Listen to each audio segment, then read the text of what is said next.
पहलगाम वाक़ये के बाद आपने ये टर्म फॉल्स फ्लैग ऑपरेशन बहुत सुना होगा, लेकिन क्या आप जानते हैं कि फॉल्स फ्लैग ऑपरेशन होता क्या है? फॉल्स फ्लैग ऑपरेशन तब होता है जब एक मुल्क अपने आप पर अटैक करवाता है और उसका इल्ज़ाम किसी दूसरे मुल्क पर डालता है ताकि जंग का बहाना बन सके।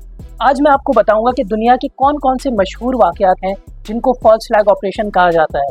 ग्लीविट्स इंसिडेंट 1939, जर्मनी के सोल्जर्स ने अपने ही रेडियो स्टेशन पर पोलिश यूनिफॉर्म पहनकर हमला किया और फिर बाद में कहा कि पोलैंड ने हमारे साथ वॉर शुरू की है। इसी चीज़ को बहाना बनाकर हिटलर ने वर्ल्ड वॉर 2 शुरू की। मकडेन इंसिडेंट 1931, जापान ने अपने ही रेलवे स्टेशन पर पहले धमाके करवाए और फिर बाद में उसका इल्ज़ाम चाइना पर डाल दिया और इस वाक़ये को बहाना बनाकर मैनचूरिया पर कब्जा कर लिया, जो नॉर्थ ईस्टर्न चाइना में वाक़ था।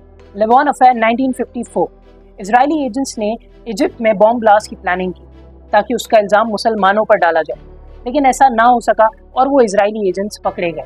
विंटर वॉर शेलिंग 1939, रशिया ने अपने ही बॉर्डर्स पर पहले गोलियां चलाई और फिर उसका इल्ज़ाम फिनलैंड पर डाल दिया और इसी बहाने उनके साथ जंग शुरू कर दी। पाकिस्तान और इंडिया के ताल्लुकात का जब भी जायजा लिया जाए, एक चीज़ हमेशा सेम होती है, इंडियन मीडिया और हुकूमत का प्रोपेगेंडा। तारीख गवाह है, इंडिया में जब भी कोई हलचल हुई है, हमेशा उसका ब्लेम पाकिस्तान पर डाला जाता है बगैर किसी सबूत के, और इस नैरेटिव का सिर्फ एक ही मकसद होता है, अपनी कमजोरियों को छुपाना।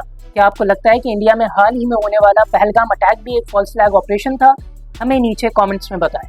और हाँ, ऐसी ही मजीद इन्फॉर्मेशन के लिए रफ्तार को फॉलो ज़रूर कीजिएगा।